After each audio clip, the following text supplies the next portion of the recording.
കിടപ്പുണ്ടെന്ന് എനിക്ക് സംശയമുണ്ട്. എങ്ങനെ സാർ? അതിന്റെ കാരണം ആദ്യം സ്പേസ്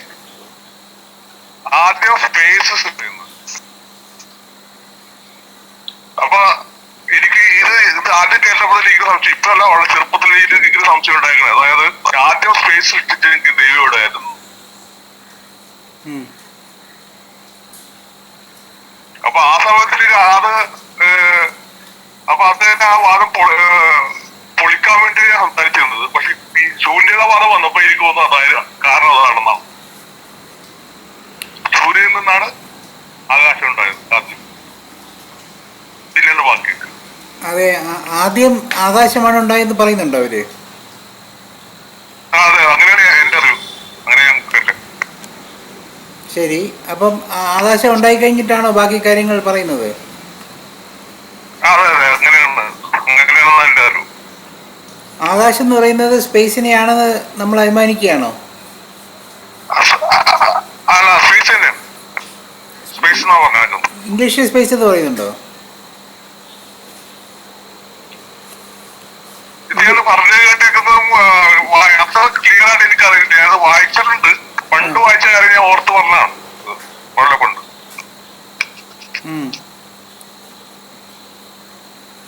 അപ്പൊ ആ സമയത്ത് തന്നെ ആ കാര്യം ഉണ്ടല്ലോ, ഈ ദൈവയുടെ എന്ത് ഇപ്പൊ അവിടെ ഇല്ല, ഒന്നുമില്ലല്ലോ. സ്പേസ് ഇല്ലെങ്കിൽ പിന്നെ ഒന്നുമില്ല, പ്ലേസ് ഇല്ല. അപ്പൊ അവിടെ തന്നെ ശൂന്യത ഇല്ല, ഉണ്ടാകുന്നില്ല. അതെ, പക്ഷേ ഇതിനകത്ത് ഇപ്പോൾ ബുദ്ധൻ ജ്ഞാനികൾ അന്നേ ഉണ്ടായിരുന്നു എന്ന് നമുക്ക് മനസ്സിലാക്കണം. അപ്പം ജ്ഞാനികൾ ഉണ്ടായിരുന്നിരിക്കുമ്പോൾ ജ്ഞാനികൾക്കുള്ള തിരിച്ചറിവ് എത്രത്തോളം പൂർണ്ണമായിരുന്നു എന്ന് നമ്മൾ സംശയിക്കേണ്ട കാര്യമുണ്ടെന്ന് എനിക്ക് തോന്നുന്നില്ല. കാരണം ആധുനികന്മാരായ ജ്ഞാനികൾ മാത്രമേ ശരിയായി കണ്ടുപിടിക്കുകയുള്ളൂ, ശരിയായ ബോധത്തിലെത്തുള്ളൂ എന്നൊന്നും നമ്മൾ ഒരു ഷോവിനിസം കാണിക്കേണ്ട കാര്യമില്ല എന്നാണ് എനിക്ക് തോന്നുന്നത്. അതിനകത്ത് അന്നത്തെ സമൂഹത്തിന് മനസ്സിലാകുന്ന ഭാഷ ഉപയോഗിക്കുക എന്നുള്ളതാണ് ഏറ്റവും പ്രധാനപ്പെട്ട സംഗതി. സമൂഹത്തിന് മനസ്സിലാകുന്ന ഭാഷയിലല്ലാതെ മറ്റൊരു രീതിയിൽ അവർക്ക് സംസാരിക്കാൻ സാധ്യമല്ല. ഇപ്പോൾ ഇന്ത്യയിൽ തന്നെ ഇരിക്കുന്നു. ഇന്ത്യയിൽ വളരെ വിപ്ലവകരമായ രീതിയിൽ ഓഷോ സംസാരിച്ചു. ഇന്ത്യയിൽ അത് അക്സെപ്റ്റ് ചെയ്തു. ഇന്ത്യയിലെ സംസ്കാരത്തിന് അതൊരു പുതിയമായുള്ള കാര്യമൊന്നുമല്ല. ഭരണകൂടങ്ങളെ അദ്ദേഹം നിശിതമായി വിമർശിച്ചു,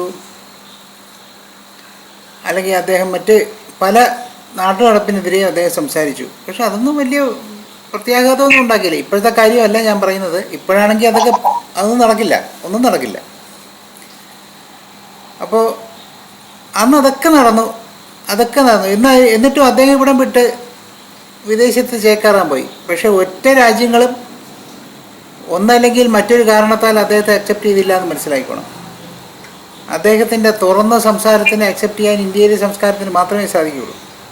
അപ്പോൾ അദ്ദേഹം തിരിച്ചു വന്നു കഴിഞ്ഞപ്പോൾ അദ്ദേഹം അത് ബോധ്യപ്പെട്ടതായിട്ട് അദ്ദേഹം രേഖപ്പെടുത്തുകയും സംസാരിക്കുകയും ചെയ്തിട്ടുണ്ട്. അത് വേറെ കാര്യം. അപ്പം അദ്ദേഹത്തിൻ്റെ സംസാരം മനസ്സിലാക്കുന്നത് ഇന്ത്യക്കാരനല്ലെങ്കിൽ പോലും, പക്ഷേ ഇന്ത്യക്കാരൻ്റെ പ്ലാറ്റ്ഫോം അവിടെ പ്രധാനമാണ് എന്ന് മനസ്സിലാക്കണം. ഇന്ത്യക്കാരൻ മനസ്സിലാക്കി തുടങ്ങുന്നത് പതുക്കെയാണ്, വളരെ പതുക്കെയാണ്. അദ്ദേഹത്തെ ഇപ്പോഴും ലൈംഗിക അരാജകത്വത്തിൻ്റെ ആളായിട്ടാണ് ചുമ്മാ വെറുതെ കാണുന്നത്. സത്യമല്ലാതെ മറ്റൊന്നും പറഞ്ഞിട്ടുണ്ടെന്ന് എനിക്ക് തോന്നുന്നില്ല. എൻ്റെ വ്യക്തിപരമായ വിശ്വാസം, അഥവാ എന്തെങ്കിലും കള്ളം പറഞ്ഞിട്ടുണ്ടെങ്കിൽ അത് ആത്മകഥയും മാത്രമായിരിക്കും എന്നാണ് ഞങ്ങളൊരിക്കൽ തമാശയ്ക്ക് കൂടിയിരുന്നപ്പോൾ സംസാരിച്ചത്. അല്ലാതെ എല്ലാം സത്യം തന്നെ അദ്ദേഹം പറഞ്ഞു. പിന്നെ പരസ്പരം വൈരുദ്ധ്യം ഉള്ള സത്യങ്ങൾ കേൾക്കുമ്പോൾ മാനസികമായ സമന്വയമില്ലാത്ത, ബൗദ്ധികമായ സമന്വയമില്ലാത്ത വ്യക്തികളെ സംബന്ധിച്ചിടത്തോളം അതൊരു വലിയ ഭയങ്കര ആശയസംഘടനമായിട്ട് തോന്നുകയും വൈരുദ്ധ്യമായി തോന്നുകയും അതുകൊണ്ട് അദ്ദേഹത്തെ ഉൾക്കൊള്ളാൻ പാടായിരിക്കുകയും ഒക്കെ ചെയ്യും. കിട്ടുന്ന ഒരു മിനിമം പരിപാടി വെച്ച് അദ്ദേഹത്തെ സ്വീകരിക്കുകയും ചെയ്യും. ഞാൻ പറഞ്ഞുകൊണ്ടിരുന്ന വേറൊന്നുമല്ല. അപ്പോൾ അതുപോലെ സംസാരിക്കാൻ സാധ്യതയുള്ളൊരു ജനവിഭാഗമായിരിക്കണമെന്നില്ല ഈ പറഞ്ഞ സാർ ഉദ്ദേശിച്ച ആൾക്കാരുടെ എല്ലാം മുമ്പിൽ, ജ്ഞാനികളുടെയൊക്കെ മുമ്പിലുണ്ടായിരുന്നത്. അതുകൊണ്ട് അവർക്ക് അറിയാവുന്ന ഭാഷയിൽ സംസാരിക്കുക എന്നുള്ളതാണ് ഏറ്റവും പ്രധാനപ്പെട്ട വഴി. വേറെ വഴിയൊന്നുമില്ല.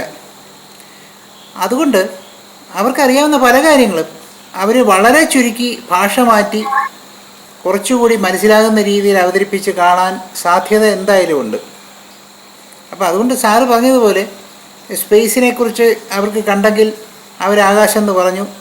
ആകാശത്തിന് ശേഷമാണ് സൃഷ്ടിയുടെ മറ്റ് ക്രമങ്ങളിൽ നിന്ന് പണ്ട് പ്രവാചകന്മാർ, യഹൂദ മതത്തിലുള്ള പ്രവാചകന്മാരും അതിന് മുമ്പുള്ളവരൊക്കെ പറഞ്ഞിട്ടുണ്ടെങ്കിൽ അതിന് സ്വാഭാവികമായിട്ടും ഞാൻ പറഞ്ഞ പോലുള്ളൊരു സാധ്യത കിടക്കുന്നില്ലേ എന്ന് ആലോചിക്കണം. പിന്നെ രണ്ടാമത്തെ കാര്യം, ദൈവം മുകളിലാണ് എന്നൊരു സങ്കല്പം വരുന്നത് നമ്മുടെ പുരോഗമനവാദികൾ അല്ലെങ്കിൽ മനുഷ്യൻ പഴയ വിശ്വാസങ്ങളിൽ കുടുങ്ങിക്കിടക്കുന്നു എന്നൊക്കെ വിചാരിക്കുന്ന ആൾക്കാർക്ക് ആദ്യത്തെ കാട്ടുതീയെയും ഇടിമിന്നലിനെയും മഴയുമൊക്കെ ദേവതയായി സംഘടിപ്പിച്ചതിൻ്റെ ഭാഗമായിട്ട് ഇന്ദ്രനെ ചന്ദ്രനെയൊക്കെ ദേവതയാക്കി വച്ചിരിക്കുന്നതാണ് എന്നൊരു സങ്കല്പത്തിലുണ്ട്. ജ്ഞാനികളും ആ വിശ്വാസത്തിൽ കൂടി കടന്നു പോകുന്നത് എന്തുകൊണ്ടാണ് എന്ന് നമ്മൾ ആലോചിക്കേണ്ടിയിരിക്കുന്നു. അതായത് ആധുനിക മനുഷ്യന്മാരുടെ ഇടയിൽ മാത്രം, ഞാൻ കുറച്ചു മുമ്പ് പറഞ്ഞ പോലെ ആധുനിക മനുഷ്യന്മാരുടെ ഇടയിൽ മാത്രമേ ജ്ഞാനികളുള്ളൂ എന്ന് തെറ്റിദ്ധരിക്കാൻ പാടില്ല. അത് നമ്മളൊരു അതിര് കടന്ന അവകാശബോധമാണ്. അപ്പോൾ അന്ന് അവർക്ക് ബോധ്യപ്പെട്ട ചില കാര്യങ്ങൾ എന്ന് പറയുന്നത്, ഒന്ന്, അതിനേക്കാൾ ഉന്നതമായ നിലകളിൽ, ഉന്നതമായ തലങ്ങളിൽ പ്രപഞ്ചത്തിൻ്റെ ആവിർഭാവത്തിൻ്റെ പല ഘട്ടങ്ങളുണ്ടായിരുന്നു എന്ന് മനസ്സിലാക്കി കാണണം. ഇത് വ്യക്തമായിരിക്കണം എന്നില്ല. ഒരുപക്ഷെ അവർക്ക് വ്യക്തമാണെങ്കിൽ പോലും അവരുടെ കയ്യിൽ ഇത് സംവേദനം നടത്താനുള്ള ഭാഷ അവരുടെ കയ്യിൽ ഉണ്ടായിരിക്കണമെന്നില്ല. അഥവാ അവർക്ക് ഭാഷ ഉണ്ടെങ്കിൽ തന്നെ അത് അന്ന് ചുറ്റുപാട് നിന്നവർക്ക് മനസ്സിലാകണമെന്നുമില്ല.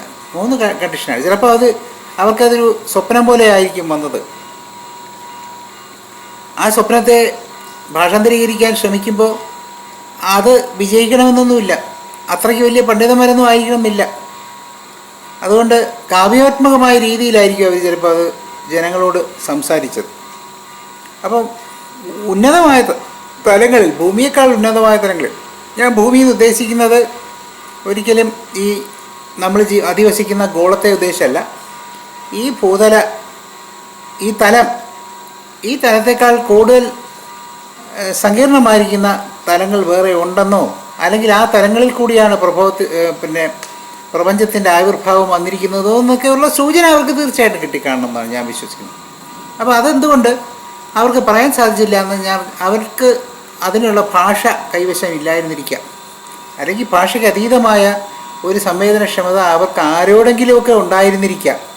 ഭാഷ കൊണ്ട് സംസാരിക്കേണ്ട ആവശ്യമില്ല എന്നവർ ധരിച്ചിരിക്കാം. അതെല്ലാം കൊണ്ട് ഇങ്ങനൊരു സങ്കല്പത്തിൽ എത്തിയതാവാം, ഒന്ന്. പിന്നെ 2, ദൈവസങ്കല്പം, മുകളിലേക്കൊരു ദൈവസങ്കല്പം എന്ന് പറയുന്ന ഒന്നെന്ന് പറയുന്നതിന് ഏറ്റവും പ്രധാനമായി നാം മനസ്സിലാക്കേണ്ട ഒരു കാര്യം എന്ന് പറയുന്നത്, ഇവിടെയുള്ള ശൂന്യവാദ സങ്കല്പങ്ങൾ അനുസരിച്ചായാൽ പോലും, അല്ലെങ്കിൽ നാസദീയ സൂക്തം ഉൾപ്പെടെയുള്ള അതിന് ചെറുതായിട്ടെങ്കിലും അതിലേക്ക് വിരൽ ചൂണ്ടുന്ന ഭാരതീയ ദർശനങ്ങളിലെ ചില സാധ്യതകൾ എടുത്താൽ പോലും സത്തിലേക്ക് വരുന്ന, എക്സിസ്റ്റൻസിലേക്ക്, എംബിഡിയൻസിൽ നിന്ന് എക്സിസ്റ്റൻസിലേക്ക് വരുന്ന, അസത്തിൽ നിന്ന് സത്തിലേക്ക് വരുന്ന ഒരു സാഹചര്യത്തിൽ അവിടെ ഒരു സമഷ്ടി മനസ്സുണ്ടാകുന്നതായിട്ട് നമ്മൾ സങ്കല്പിക്കേണ്ടി വരുന്നുണ്ട്. ഈ സമഷ്ടി മനസ്സ് എന്ന് പറയുന്നതിൻ്റെ ഭാഗമായിട്ടാണ്, സമഷ്ടി മനസ്സിൻ്റെ വികാരങ്ങൾ അനുസരിച്ചാണ് പ്രപഞ്ചത്തിൻ്റെ ഉത്ഭവം നടക്കുന്നത് എന്ന് ധരിക്കേണ്ടതായിട്ട് വരും. അഥവാ പ്രപഞ്ച സൃഷ്ടിയുടെ, പ്രപഞ്ച പ്രഭവത്തിൻ്റെ, ഉത്ഭവത്തിൻ്റെ മാനിഫെസ്റ്റേഷൻ ഓഫ് യൂണിവേഴ്സ് എന്നുള്ളത് പറയാം. ക്രിയേറ്റർ എന്നുള്ള അർത്ഥത്തിലല്ല ഇവിടെ പറയുന്നത്. അതിൻ്റെ മാനിഫെസ്റ്റേഷന് ആവശ്യമായ കോഡടങ്ങിയിരിക്കുന്ന ഒരു പ്രോഗ്രാം ഉണ്ട് എന്ന് കരുതേണ്ട സാഹചര്യമുണ്ട്. ഈ പ്രോഗ്രാമിനെ സ്വാഭാവികമായിട്ടും അന്നത്തെ കാലത്ത് പേഴ്സോണിഫൈ ചെയ്ത് ഒരു മൂർത്തീകരിച്ച് കാണുന്നത് വലിയ അതിശയമൊന്നുമുള്ള കാര്യമാണെന്ന് എനിക്ക് തോന്നുന്നില്ല. അപ്പോൾ അതൊരു സമഷ്ടി മനസ്സായിരിക്കുന്നതുകൊണ്ട്, അനുഭവം അവിടെ പ്രത്യേകമായിട്ട് ഉണ്ടായിരിക്കുന്നതുകൊണ്ടും, അനുഭവത്തിന് പ്രാധാന്യം കൊടുത്തിരിക്കുന്നതുകൊണ്ടും, അനുഭവത്തിലാണ് പ്രപഞ്ചം ഉത്ഭവിക്കുന്നു എന്നുള്ളതുകൊണ്ടും, ആ അനുഭവത്തിൻ്റെ ഏറ്റവും ഏറ്റവും ഉച്ചസ്ഥായിലുള്ള, ഏറ്റവും ഉന്നത ശ്രേണിയിലുള്ള ഒരു സംവിധാനമായിട്ടാണ് ആ സമഷ്ടി മനസ്സിനെ കാണുന്നത്. അതായത് പൂർണ്ണമായിരിക്കുന്ന, പക്ഷഭേദരഹിതമായിരിക്കുന്ന, സന്തുലിതമായിരിക്കുന്ന ബോധത്തിന് തൊട്ടു മുൻപാണ് ഈ മനസ്സിനെ സങ്കല്പിക്കുന്നത്. ആ മനസ്സ്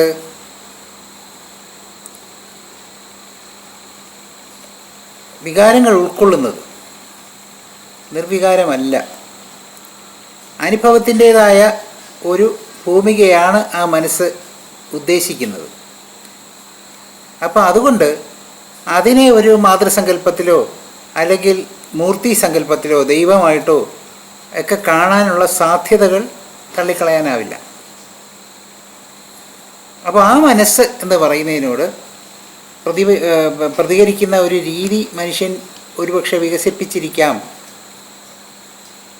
എന്നെനിക്ക് തോന്നുന്നുണ്ട്. അപ്പം ആ മനസ്സെന്ന് പറയുന്ന, ഞാനീ പറയുന്നത് ആദ്യത്തെ മനസ്സാണ്. ആദ്യമായി പ്രപഞ്ചത്തിലുണ്ടാകുന്ന ഒരു കോസ്മിക് മൈൻഡ്. ആ കോസ്മിക് മൈൻഡ് യൂണിവേഴ്സിൻ്റെ പ്രൊജക്ഷനുമായിട്ട് യൂണിവേഴ്സിൻ്റെ മാനിഫെസ്റ്റേഷനുമായിട്ട് ബന്ധപ്പെട്ട് ഒരു ഡിസ്ട്രിബ്യൂഷൻ മോഡിലാണ്. അതായത് സ്വയം വിഭജിച്ചില്ലാതാകുന്നതിനുള്ളൊരു മോഡിലാണ്. സ്വയം വിഭജിക്കാൻ തയ്യാറായി നിൽക്കുകയാണ്. ഒരു ബാക്ടീരിയയോ വൈറസോ വിഭജിച്ച് ന്യൂക്ലിയസുകൾ വിഭജിച്ച് പോകുന്നത് പോലെ ആ കോസ്മിക് മൈൻഡ് വിഭജിച്ച് അനേകം മനസ്സുകളായി മാറുന്നു എന്ന് നമ്മൾ സങ്കല്പിക്കേണ്ടി വരും. അപ്പോൾ ആ മനസ്സിന് നമ്മുടെ മനസ്സിൻ്റെ ഒരു ഛായ ആരോപിക്കുന്നതിൽ തെറ്റുണ്ടോ? ഇല്ല. കാരണം ആ മനസ്സിൽ നിന്നാണ് ഈ മനസ്സുണ്ടാക്കിയിരിക്കുന്നത്. അപ്പോൾ ഈ മനസ്സിനെ നമുക്കറിയാം, ഈ മനസ്സിൻ്റെ അനുഭവം നമുക്കറിയാം.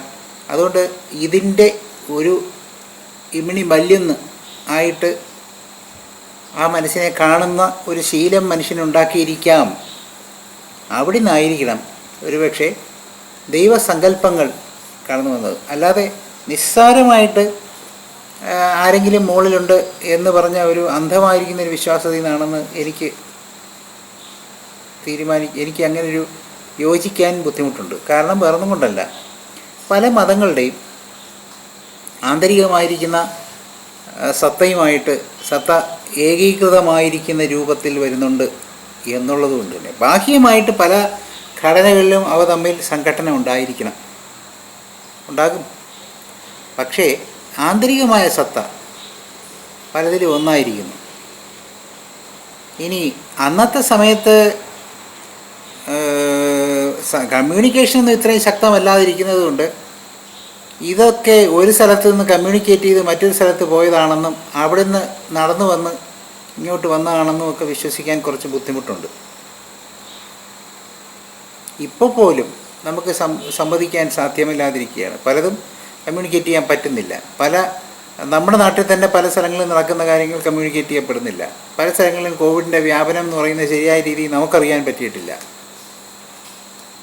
ഇത്രയും ആധുനിക സംവിധാനങ്ങളും സ്വാതന്ത്ര്യവും ഒക്കെ ഉണ്ടായിട്ടും ഭൂമിയിൽ എവിടെയൊക്കെ അത്തരം ന്യൂസുകൾ കില്ല് ചെയ്യപ്പെടുന്നു എന്ന് നമുക്കറിഞ്ഞൂടാ. ആരാണ് സത്യസന്ധമായി സമ്മതിക്കുന്നതെന്ന് നമുക്കറിഞ്ഞൂടാ. അപ്പോൾ അതൊക്കെ കൊണ്ട് കുറച്ചുകൂടി പ്രാകൃതമായിരിക്കുന്ന ഒരു ജീവിതാവസ്ഥയിൽ മനുഷ്യൻ സത്യസന്ധമായി ഇതെല്ലാം സംവേദനം നടത്തിക്കൊണ്ടിരുന്നു എന്നൊന്നും വ്യാമോഹിച്ചിട്ട് കാര്യമില്ല എന്നാണ് എനിക്ക് തോന്നുന്നത്. അപ്പോൾ അങ്ങനെ വരുമ്പോൾ അത്തരത്തിലൊരു സങ്കല്പത്തിലായിരിക്കണം, മൂർത്തീകൃതമായിരിക്കുന്ന ഒരു ദൈവ സങ്കല്പത്തെ ആദ്യമായി മനുഷ്യനെ ഉണ്ടാക്കിയതെന്ന് എനിക്ക് തോന്നുന്നു. ആ മൂർത്തീകൃതമായ ദൈവസങ്കല്പത്തിൽ നിന്നാണ് പല വിധത്തിലുള്ള കാഴ്ചപ്പാടുകളും പല പേരുകളും പല രൂപങ്ങളും പല സങ്കല്പങ്ങളും ഒക്കെ തന്നെ ഉണ്ടായത്. നരവംശ ശാസ്ത്രജ്ഞന്മാർ പറയുന്നത്, ഞാൻ നേരത്തെ കഴിഞ്ഞ ഏതോ ദിവസം സൂചിപ്പിച്ചു, ഗ്ലോബൻകുത്തെപ്പി എന്ന് പറയുന്ന സ്ഥലത്ത് തൊക്കിയിൽ ഫെർട്ടൈൽ ക്രസൻ്റ് എന്ന് പറയുന്ന ഭൂമിയിൽ ആദ്യമായി കൃഷി ഉണ്ടാവുകയും ആൾക്കാർ കൃഷി ചെയ്ത് കൊടുക്കുകയും ഗോത്ര ജീവിതം ആരംഭിക്കുകയൊക്കെ ചെയ്തു എന്ന് പറയുന്ന സ്ഥലത്ത് ആദ്യമായിട്ട് ഒരു പാലൂട്ടുന്ന ഒരു അമ്മയുടെ രൂപം കൊത്തിവെച്ച് ആരാധിക്കാൻ തുടങ്ങിയെന്നാണ് അവർ പറയുന്നത്. കാരണം ഞാൻ അന്ന് സൂചിപ്പിച്ചു, ആഹാരമാണ് അവരുടെ കൺസേൺ. ആഹാരം ആദ്യമായി കിട്ടുന്ന അമ്മയിൽ നിന്നാണ്. അപ്പോൾ അമ്മ എന്ന് പറയുന്നത്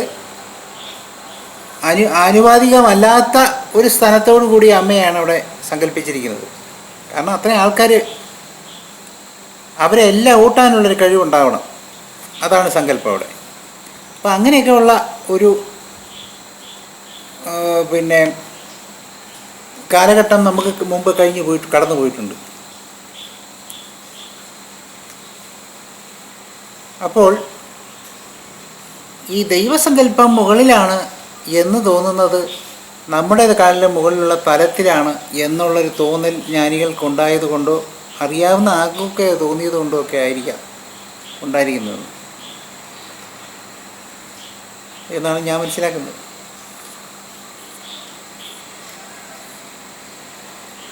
ഇതൊരു സാധ്യതയുടെ രൂപത്തിൽ അവതരിപ്പിക്കുന്നതിന് കാരണം വേറൊന്നും കൊണ്ടല്ല. പല വിധത്തിലുള്ള ആൾക്കാരാണല്ലോ ഇത് ആലോചിക്കുകയും ശ്രവിക്കുകയും ആലോചിക്കുകയൊക്കെ ചെയ്യുന്നത്. അതായത് നമ്മുടെ സുഹൃത്തുക്കൾ മാത്രമല്ല. അതുകൊണ്ട് ഒരു കണ്ടെത്തൽ എന്നുള്ള അർത്ഥത്തിൽ അതിനെ എടുക്കേണ്ട കാര്യമില്ല. അതിനെ സ്ഥാപിക്കാൻ ഒട്ടും താല്പര്യമില്ല. പക്ഷേ അതിനൊരു കണ്ടെത്തലിൻ്റെ ബലമുണ്ട്. തീർച്ചയായിട്ടും കണ്ടെത്തലിൻ്റെ ഒരു ബലമുണ്ട്. അത് തികച്ചും വ്യക്തിപരമായൊരു സ്വാതന്ത്ര്യമായിട്ട് മാത്രമേ കാണുന്നുള്ളൂ. അപ്പോൾ അവിടെ നിന്നായിരിക്കും ആ ദൈവസങ്കല്പം എന്ന് വന്നത്. അങ്ങനെ വരുമ്പോൾ ആ വലിയ മനസ്സ് എന്ന് പറയുന്നത്, അതായത് അവിടെയാണ് ആദ്യമായിട്ട് ചിത് ഭാവത്തിൽ നിന്ന്, അതായത് അവയർനെസ്സിൽ നിന്ന്, ആ കോൺഷ്യസ്നസ്സിൽ നിന്ന് അവയർനെസ് ഉണ്ടായി, ബോധത്തിൽ നിന്ന് ചിത്തുണ്ടാകുന്നു, ചിത്തിൽ നിന്ന് ആനന്ദ സ്വരൂപത്തിലേക്ക് വരുന്നു. ആനന്ദത്തിൽ നിന്നാണ് ഈ മൊത്തം സൃഷ്ടിയും ഉണ്ടാകുന്നത്, പ്രപഞ്ചവും ഉണ്ടാകുന്നത് എന്നുള്ളത് കൊണ്ട് അൾട്ടിമേറ്റായിട്ട് നമുക്ക് അക്സസിബിളായിരിക്കുന്ന അതായത് ആൻസറബിൾ ആണെന്ന് നമുക്ക് തോന്നാവുന്നത്, നമുക്ക് റിലേറ്റ് ചെയ്യാൻ പറ്റുന്ന, നമുക്ക് ബന്ധപ്പെടാൻ പറ്റുന്ന ഒരു എൻറ്റിറ്റി എന്ന് പറയുന്നത് ഈ മാനസികാവസ്ഥ അല്ലെങ്കിൽ ഈ ആനന്ദാവസ്ഥ എന്ന് പറയുന്നതാണ്. അപ്പോൾ ഞാൻ നേരത്തെ സൂചിപ്പിച്ച പോലെ ബോധത്തിൽ നിന്നും അല്ലെങ്കിൽ ചിത്തിൽ നിന്നും വ്യത്യസ്തമായിട്ട് അതിന് കരുണയുണ്ടെന്ന് നമ്മൾ കരുതേണ്ടി വരും. അതിന് ദയയുണ്ട് എന്ന് നമ്മൾ കരുതേണ്ടി വരും. ഇപ്പം മനുഷ്യന് അക്സസ് ചെയ്യാവുന്ന, മനുഷ്യന് മുകളിലോട്ട് നോക്കി നിർഗുണമായിരിക്കുന്ന ഒന്നിനോട് ഒന്നും ചെയ്യാൻ പറ്റില്ല. ആ നിർഗുണമായിരിക്കുന്ന ഒന്നിനോട് നമുക്ക് ഒരു കാര്യത്തിലും ഒന്നും പ്രാർത്ഥിക്കാനോ ഒന്നും ചെയ്യാനുള്ളൊരു അവകാശമോ സ്വാതന്ത്ര്യമോ സാവകാശമോ സൗകര്യമോ ഒന്നും തന്നെ ഇല്ലാത്തതുകൊണ്ട് അത്തരം ബ്രഹ്മസങ്കല്പം വച്ചിരിക്കുന്ന ഇവിടെ പോലും പ്രാർത്ഥനകൾക്കായി ഇന്ദ്രനും ചന്ദ്രനും ഒക്കെ ഉണ്ടായി. അതൊന്നും ബ്രഹ്മത്തിൻ്റെ ഘടനയ്ക്കകത്ത് വരുന്നതല്ല, ബ്രഹ്മത്തിനേക്കാളും താഴെയുള്ള കാര്യങ്ങളാണ്. അപ്പം പ്രാർത്ഥിക്കുന്നതിന് ഇത്തരം കാര്യങ്ങളൊക്കെ ഉണ്ടായി എന്നർത്ഥം. അപ്പോൾ അത്തരത്തിലുള്ള മൂർത്തീകരണങ്ങൾ, ആ മൂർത്തീകരണങ്ങൾ ഉണ്ടാക്കി വെച്ചുകൊണ്ട് അവയിലാണ് പ്രാർത്ഥനകൾ കൊടുത്തുകൊണ്ടിരുന്നത്. അപ്പോൾ അതിലുള്ള രൂപമോ ഒന്നും ഇല്ലാതിരിക്കുകയും നിരാകാരമായിരിക്കുകയും എന്നാൽ സഗുണമായിരിക്കുകയും,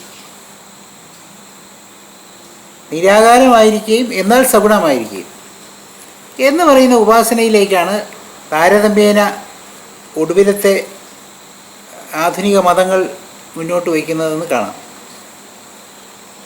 കാരണം മനുഷ്യനെ ആരാധന ആവശ്യമാണ്, ആരാധനയ്ക്കുള്ള സ്വാതന്ത്ര്യം, ആരാധനയ്ക്കുള്ള സൗകര്യം ഉണ്ടാവണം എന്ന് വന്നു കഴിയുമ്പോൾ അതിനെന്തെങ്കിലും ഒരു പ്രൊവിഷൻ ഉണ്ടായേ പറ്റുള്ളൂ എന്നുള്ളതാണ്. അതൊരു ഡിമാൻഡാണ്. ആ ഡിമാൻഡ് മാർക്കറ്റിലുണ്ടെങ്കിൽ ഒരു സപ്ലൈ അവിടെ വന്നേ പറ്റുള്ളൂ. അതാണ് നമ്മൾ മനസ്സിലാക്കേണ്ടത്. മനുഷ്യനൊരു ഡിമാൻഡുണ്ട്, ആ ഡിമാൻഡിനെ കേറ്റർ ചെയ്യുന്ന ഒരു സപ്ലൈ അവിടെ ഉണ്ടായേ തീരുള്ളൂ. ഒന്നല്ലെങ്കിൽ മറ്റൊരു സപ്ലൈ ഉണ്ടായിക്കൊണ്ടിരിക്കും. മനുഷ്യൻ പല പല പ്രോഡക്റ്റുകളിൽ കൂടെ, ഓരോ പ്രോഡക്റ്റിനും ഒരു ലൈഫ് സൈക്കിൾ ഉണ്ടെന്ന് പറയും പോലെ എല്ലാ സങ്കല്പങ്ങൾക്കും ഒരു ലൈഫ് സൈക്കിളുണ്ട്. തീർച്ചയായിട്ടും ഒരു ലൈഫ് സൈക്കിളുണ്ട്. ആ ലൈഫ് സൈക്കിളിൽ കൂടി മനുഷ്യൻ പുതിയതിനെ ഉൾക്കൊള്ളുകയും പഴയതിനെ ചവിട്ടിത്തള്ളുകയും ചെയ്യും. അപ്പോൾ അങ്ങനെ ഒരു സങ്കല്പം വന്നിരിക്കുന്നത്, അതായത് കരുണ ഉള്ളതും എന്നാൽ നിരാകാരവുമായിരിക്കുന്നൊരു സങ്കല്പം വന്നിരിക്കുന്നതും ഇതിൻ്റെ ഭാഗമായിട്ടാണെന്ന് കരുതേണ്ടിയിരിക്കുന്നു. അപ്പോൾ ഇതൊക്കെ മനുഷ്യൻ്റെ വികസനങ്ങളാണ് കാണിക്കുന്നത്, വികസനമാണ്. അവൻ കാലഘട്ടങ്ങൾ കൊണ്ട് അവൻ്റെ സങ്കല്പങ്ങളിൽ, അതായത് അവൻ്റെ വിശ്വാസ പ്രമാണങ്ങളിൽ പോലും പുരോഗമനമുണ്ട് എന്ന് നമുക്ക് മനസ്സിലാക്കേണ്ടിയിരിക്കുന്നു. അതുകൊണ്ട് ശൂന്യതയാണ് അവർ മുന്നോട്ട് വച്ചത് എന്ന് സാറ് പറയുന്നതിനോട് പ്രത്യക്ഷമായി യോജിക്കാൻ സാധ്യമല്ല. കാരണം വേറൊന്നും കൊണ്ടല്ല, അത്തരം വിശ്വാസ പ്രമാണങ്ങളിൽ സാറ് ഉദ്ദേശിക്കുന്ന പോലെ പരോക്ഷമായി ശൂന്യതയുടെ സാന്നിധ്യം ഒന്നോ രണ്ടോ വാക്കുകളിൽ കൂടി അവർ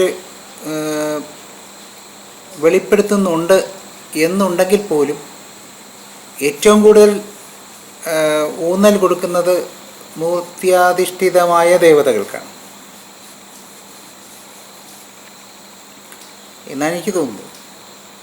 എന്തായാലും ആ കോസ്മിക് മൈൻഡിൻ്റെ അവസ്ഥ കഴിഞ്ഞ ദിവസം ശ്രീനാഥ് ചോദിച്ച ഒരു ക്വസ്റ്റ്യൻ കേട്ടു നോക്കിയപ്പോഴാണ് അത് ഓർമ്മ വന്നത്.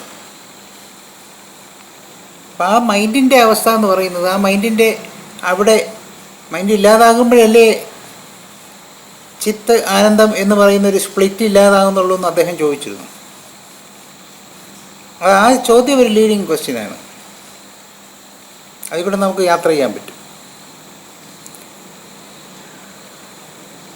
ആ അവസ്ഥയിൽ അത് കഴിഞ്ഞു കഴിഞ്ഞാൽ പിന്നെ അവിടെ മൈൻഡ് ഇല്ല എന്നുള്ള സൂചനയാണ്. അപ്പോൾ ദ്വന്ദ്വാതീതമായിരിക്കുന്ന അവസ്ഥയിലേക്ക്, ചിദാനന്ദങ്ങളെന്ന ദ്വന്ദ്ങ്ങളില്ലാതാകുന്ന അവസ്ഥയിലേക്ക് പോകുമ്പോൾ മൈൻഡില്ല, ത്രിഗുണരഹിതമാകുന്ന അത് ത്രിഗുണാത്മകമായിരിക്കുന്ന പ്രപഞ്ചത്തിന് അതീതമാണ്.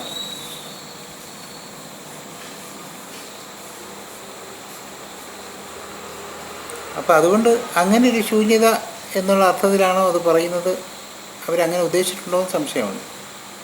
എന്നാൽ പോലും സാറിൻ്റെ ചോദ്യം പുതിയ ചിന്തകൾക്ക് വഴിതെളിച്ചു.